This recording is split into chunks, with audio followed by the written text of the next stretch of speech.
خوبصورت لونڈی پر عاشق بادشاہ۔ پہلے زمانے میں ایک بادشاہ تھا۔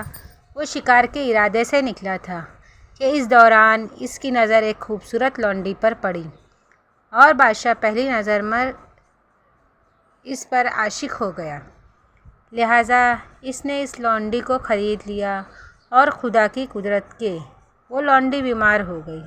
معالجوں کو طلب کیا گیا تاکہ لونڈی کا علاج معالجہ ممکن ہو سکے۔ معالجوں نے کہا کہ ہمارے پاس ہر مرض کا شافی علاج موجود ہے، لیکن انہوں نے ساتھ انشاءاللہ کہنا گوارا نہ کیا۔ لہٰذا اللہ تعالیٰ کو ان کا یہ رویہ پسند نہ آیا اور اللہ تعالیٰ نے ان کے علاج کو اپنی شفا سے محروم رکھا اور ان کے علاج معالجے سے کچھ وصول نہ ہوا۔ بادشاہ کی حالت گیر ہونے لگی۔ ادھر لونڈی بھی بیمار کی وجہ سے لاغر ہونے لگی۔ معالج علاج سے معذور ہو چکے تھے۔ یہ جان کر بادشاہ نے مسجد کا رخ کیا اور خدا کے حضور سجدہ ریز ہو گیا اور اس کی تعریف و توصیف سر انجام دینے لگا اور رو رو کر اس سے فریاد کرنے لگا۔ رحمت خداوندی جوش میں آئی۔ ادھر بادشاہ بارگاہ الہی میں روتے روتے بے حال ہو کر نیند کے آغوش میں جا پہنچا۔ خواب میں اسے یہ نوید سنائی گئی کہ ایک اجنبی شخص آئے گا اور وہ لونڈی کا علاج کرے گا اور اس کا علاج بفضل خدا جادو اثر ہوگا۔ بادشاہ اس اجنبی کا منتظر رہا۔ بالآخر متذکرہ اجنبی آن پہنچا۔ بادشاہ نے اس کا استقبال کیا۔ بادشاہ نے اس اجنبی سے ملاقات کی اور عاجزی و انکساری کے ساتھ پیش کیا اور اس سے مدد کی درخواست کی۔ بادشاہ اس اجنبی کو بیمار لونڈی کے پاس لے گیا۔ اس نے لونڈی کا معائنہ کیا اور یہ انکشاف کیا کہ معالجوں نے اسے جو دوا دی تھی وہ درست نہیں تھی، کیونکہ وہ جسمانی طور پر درست تھی، صرف دل کی بیماری میں مبتلا تھی۔ لونڈی کے مرض سے آشنائی حاصل کرنے کے بعد اجنبی نے بادشاہ سے کہا کہ میں تنہائی میں لونڈی کے ساتھ بات چیت کرنا چاہتا ہوں۔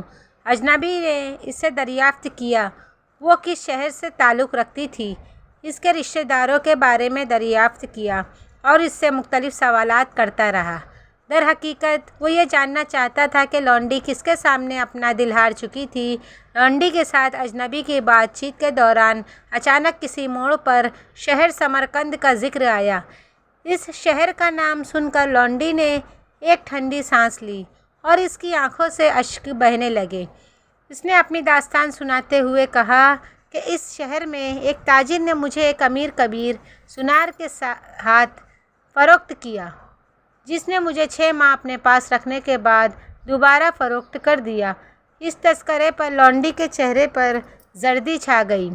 اجنبی نے لونڈی سے اس سونار کا نام اور پتہ دریافت کیا اور اسے تسلی دی کہ فکر نہ کر، تیرا مرض میں سمجھ چکا ہوں، اب تیرا مرض انشاءاللہ رفع ہو جائے گا۔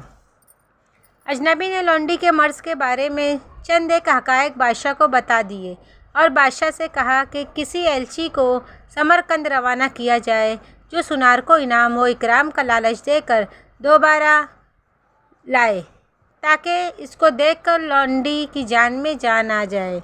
بادشاہ نے 2 ایلچی سمرقند روانہ کیے جو اس سونار تک جا پہنچے اور سونار کے فن کی تعریف کرنے لگے۔ بادشاہ کی جانب سے کچھ انعام و اکرام اور سونا چاندی اسے پیش کیا اور اپنے ساتھ چلنے کے لیے کہا۔ وہ بیوی بچے، کام کاج، شہر اور گھر بار سب چھوڑ کر ان کے ساتھ چل پڑا۔ اسے بادشاہ کے حضور میں پیش کیا گیا، اس کی قدر و منزلت سر انجام دی گئی اور اسے ڈھیروں سونا دے کر شاہی زیورات اور ظروف سازی کی ہدایت کی گئی۔ اجنبی نے بادشاہ کو مشورہ دیا کہ لونڈی اس سونار کے حوالے کر دی جائے۔ لہٰذا بادشاہ نے لونڈی سونار کے نکاح میں دے دی۔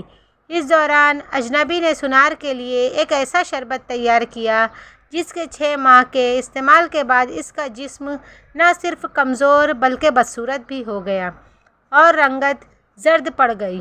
اس کی خوبصورتی زائل ہو چکی تھی جس پر لونڈی عاشق تھی، اور اس کی خوبصورتی زائل ہونے کے ساتھ ساتھ لونڈی کا عشق بھی رفو چکر ہو گیا۔ سنار موت سے ہمکنار ہو گیا۔ اجنبی کے ہاتھوں سنار کی ہلاکت مصلحت خداوندی تھی۔ اجنبی نے اسے کسی خوف کی بنا پر یا کسی امید کی بنا پر بادشاہ کی خاطر ہلاک نہ کیا تھا، بلکہ مصلحت خداوندی کے تحت ہلاک کیا تھا، کیونکہ اسے ایسا کرنے کا حکم بذریعہ الہام ہوا تھا۔